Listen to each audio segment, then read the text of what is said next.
ಶ್ರೀ ವಿಷ್ಣು ಸಹಸ್ರನಾಮ ಸಾವಿರ ನಾಮಗಳ ಸ್ತೋತ್ರ. ಪ್ರತಿಯೊಂದು ನಾಮವು ಪರಮಾತ್ಮನ ಮಹಿಮೆ, ಶಕ್ತಿ ಮತ್ತು ಕರುಣೆಯ ಸಂಕೇತವಾಗಿದೆ. ಸಹಸ್ರನಾಮ ಅಂದರೆ ಸಾವಿರ ಹೆಸರುಗಳು. ಈ ಸ್ತೋತ್ರವು ಭಗವಾನ್ ವಿಷ್ಣು ಅವರ ಸಾವಿರ ಹೆಸರುಗಳಲ್ಲಿ ಒಳಗೊಂಡಿದೆ. ಅವರ ಗುಣಗಳು, ರೂಪಗಳು, ಶಕ್ತಿಗಳು, ಭಕ್ತಿ ಮಾರ್ಗಗಳು ಇತ್ಯಾದಿ.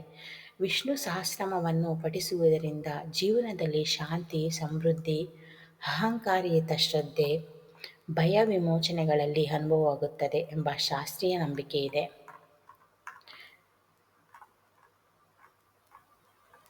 ಇಂದು ನಾವು 1ರಿಂದ 100 ನಾಮಗಳ ಅರ್ಥ ಮತ್ತು ಅಂತರಂಗವನ್ನು ಅರಿಯೋಣ. ವಿಶ್ವಂ, ಅವನು ವಿಶ್ವವೇ. ಎಲ್ಲ ಜೀವಗಳು, ಗ್ರಹಗಳು, ನಕ್ಷತ್ರಗಳು ಎಲ್ಲವೂ ಅವನ ರೂಪಗಳು.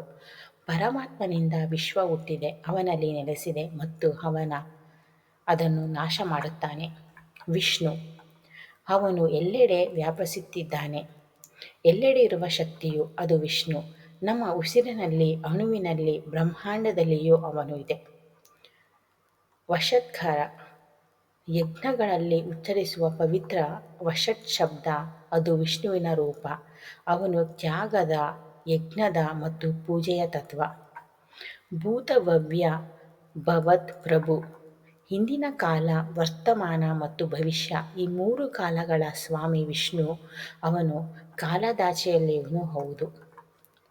ಭುಟಕೃತ್, ಅವನು ಎಲ್ಲ ಭೂತಗಳನ್ನು ಅಂದರೆ ಜೀವಗಳನ್ನು ಸೃಷ್ಟಿಸಿದನು. ಅವನೇ ಜೀವನದ ಮೂಲ. ಭುತದ್ಭೃತ್, ಅವನು ಎಲ್ಲ ಜೀವಿಗಳಲ್ಲೂ ಘೋಷಿಸುತ್ತಾನೆ. ಹುಳುಗಳಿಂದ ದೇವತೆಗಳವರೆಗೂ ಎಲ್ಲರ ಜೀವಾಳ ಅವನಲ್ಲಿದೆ. ಭವ, ಅವನು ಅಸ್ತಿತ್ವದ ತತ್ವ. ಜೀವನದಲ್ಲಿ ಪ್ರತಿ ಕ್ಷಣವೂ ನಾನು ಇದ್ದೇನೆ ಎನ್ನುವ ಅನುಭವ ಅದು ಭವ. ಭೂತಾತ್ಮ, ಪ್ರತಿಯೊಬ್ಬ ಜೀವಿಯೊಳಗಿರುವ ಚೈತನ್ಯ ಅದೇ ಭೂತಾತ್ಮ. ಅದು ವಿಷ್ಣುವಿನ ಪ್ರಕಾಶ. ಭೂತ ಭಾವನಂ, ಅವನು ಜೀವಿಗಳ ಹೃದಯದ ಆಸೆಗಳನ್ನು ಅರಿತನು. ಅವನ ಕರುಣೆ ಎಲ್ಲ ಜೀವಿಗಳ ಮೇಲೆ ಹರಿದುಕೊಳ್ಳುತ್ತದೆ. ಪುತಾತ್ಮ, ಅವನು ಶುದ್ಧ ಆತ್ಮ. ಯಾವುದೇ ಕರ್ಮದ ಕಲ್ಮಶವು ಅವನನ್ನು ಮುಟ್ಟಲಾರದು. ಪರಮಾತ್ಮ, ಎಲ್ಲ ಆತ್ಮಗಳಲ್ಲಿಯೂ ಉಳ್ಳ ಪರಮಾತ್ಮ ಚೈತನ್ಯ. ಪರಮಾತ್ಮ ನಮ್ಮೊಳಗೆ ಶಾಂತಿ, ಧೈರ್ಯ ಮತ್ತು ಪ್ರೇಮ ನೀಡುವ ಶಕ್ತಿ. ಮುಕ್ತಾನಂ ಪರಮಾಗ್ದಿತ, ಮೋಕ್ಷವನ್ನು ಪಡೆದವರು. ಪರಮ ಗುರಿ ವಿಷ್ಣು, ಅವನಲ್ಲಿಯೇ ಮುಕ್ತಿ ಸಂಪೂರ್ಣವಾಗುತ್ತದೆ. ಅವ್ಯಯ, ಅವನಿಗೆ ಕ್ಷಯವಿಲ್ಲ, ನಾಶವಿಲ್ಲ. ಅವನು ನಿತ್ಯ, ಶಾಶ್ವತ, ಅಚಲ. ಪುರುಷಃ, ಅವನು ಪೂರ್ಣತೆಯ ವ್ಯಕ್ತಿತ್ವ, ಬ್ರಹ್ಮಾಂಡದ ಆತ್ಮರೂಪ. ಸಾಕ್ಷಿ, ಅವನು ಸಾಕ್ಷಿ. ನಾವು ಏನೇ ಮಾಡಿದರೂ ಅವನು ನೋಡುತ್ತಿದ್ದಾನೆ, ಆದರೆ ತೀರ್ಪು ನೀಡುವುದಿಲ್ಲ. ಕರುಣೆಯಿಂದ ದಾರಿ ತೋರಿಸುತ್ತಾನೆ. ಕ್ಷೇತ್ರಜ್ಞ, ದೇಹವೇ ಒಂದು ಕ್ಷೇತ್ರ, ಅದರಲ್ಲಿ ವಾಸಿಸುವ ಆತ್ಮ ವಿಷ್ಣು. ಅವನು ಒಳಗಿನ ಜ್ಞಾನ. ಅಕ್ಷರ, ಅವನು ಅಕ್ಷರ ಅಂದರೆ ನಾಶವಾಗದವನು. ಅವನು ನಾಮವನ್ನು ಸ್ಮರಿಸಿದರೆ ಆತ್ಮ ನಿತ್ಯವಾಗುತ್ತದೆ. ಯೋಗ, ಅವನು ಯೋಗ, ಆತ್ಮ ಮತ್ತು ಪರಮಾತ್ಮನ ಸೇತುವೆ. ಅವನ ಧ್ಯಾನದಿಂದ ನಮ್ಮ ಮನಸ್ಸು ಏಕಾಗ್ರತೆವಾಗುತ್ತದೆ. ಯೋಗವಿದಂ ನೇತಂ, ಯೋಗವನ್ನು ತಿಳಿದವರ ಮಾರ್ಗದರ್ಶಕ ವಿಷ್ಣು. ಅವನ ಕೃಪೆಯಿಂದ ಯೋಗಿಗಳು ಮನಸ್ಸು ಪ್ರಜ್ಞಾವಂತರಾಗುತ್ತದೆ. ಪ್ರಾರ್ಥನಾ ಪುರುಷೇಶ್ವರ, ಅವನು ಪ್ರಪಂಚದ ಮೂಲ ಶಕ್ತಿ ಮತ್ತು ಆತ್ಮದ ಅಧಿಪತಿ. ಪ್ರಕೃತಿ ಮತ್ತು ಪುರುಷ ಈ ಎರಡಿಗೂ ಅವನು ಸ್ವಾಮಿ.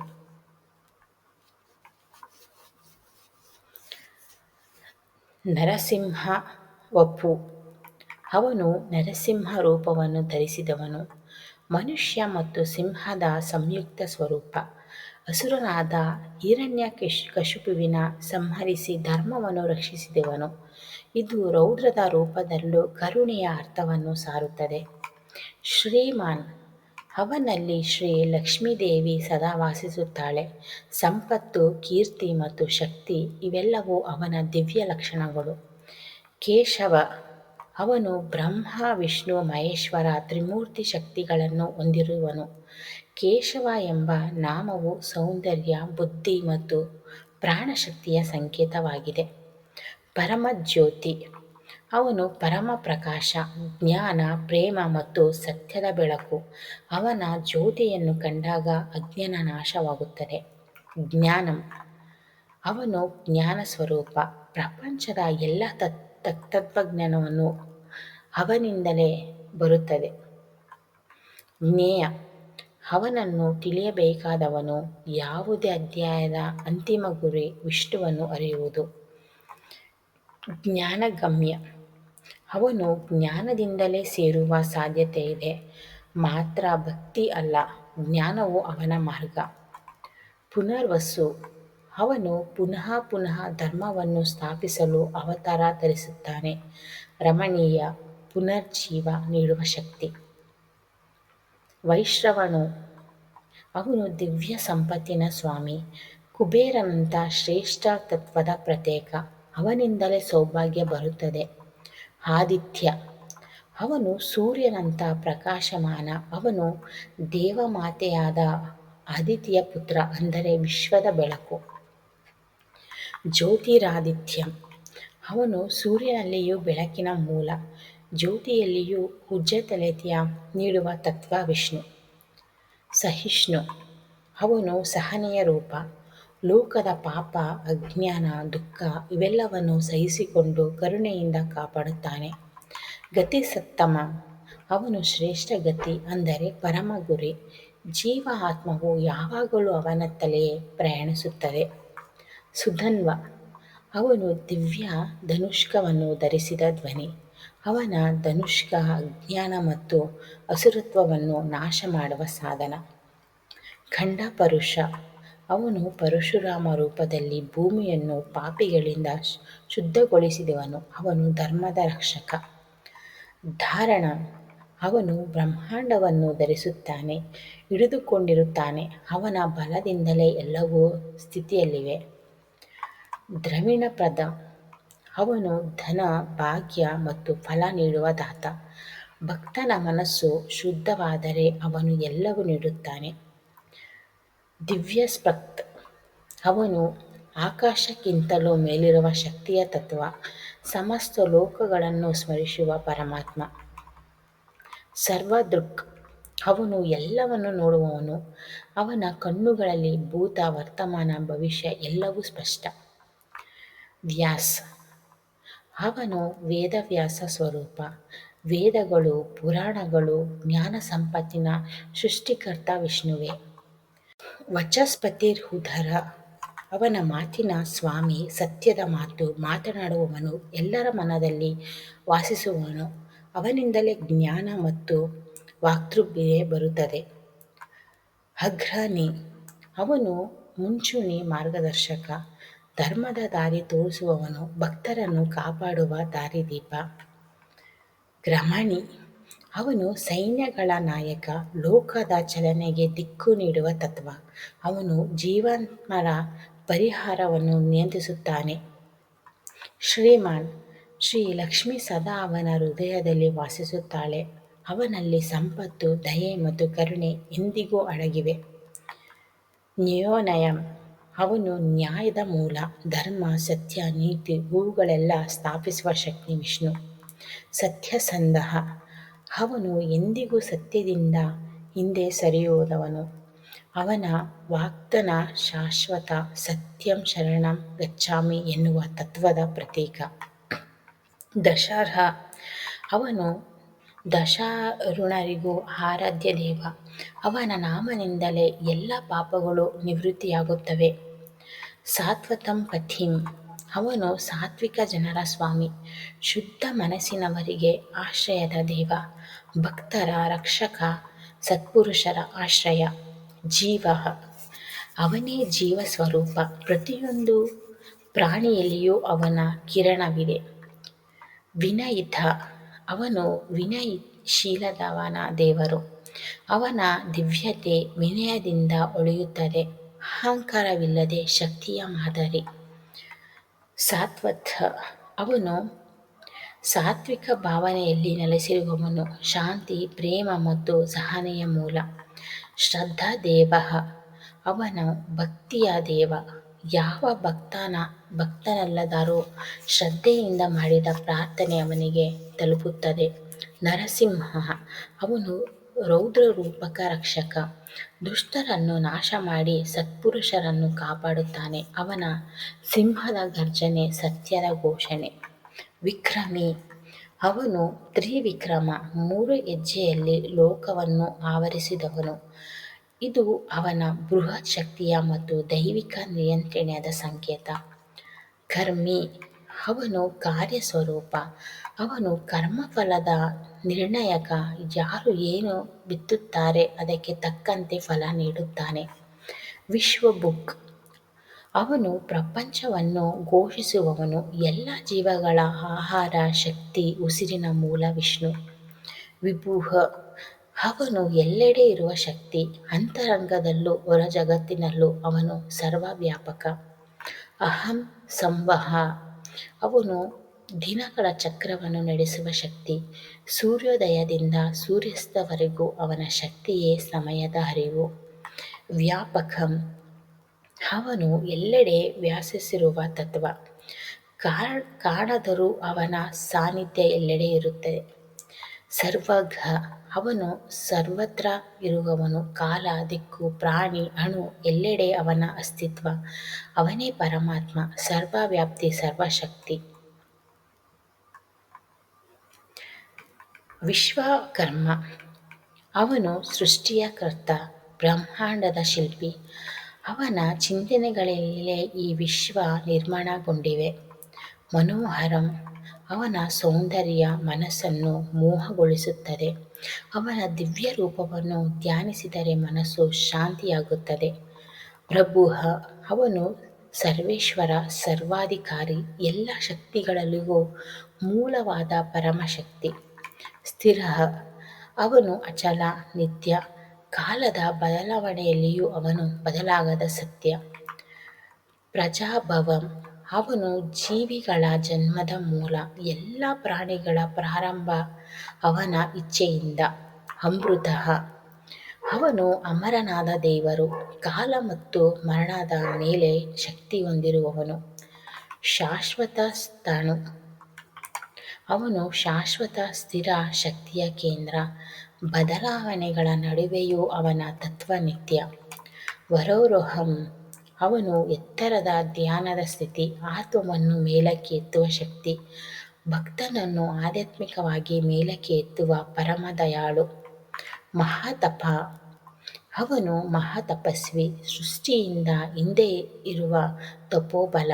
ಅವನ ತಪಸ್ಸೇ ಸೃಷ್ಟಿ ಸ್ಥಿರ ಲಯದ ಮೂಲ.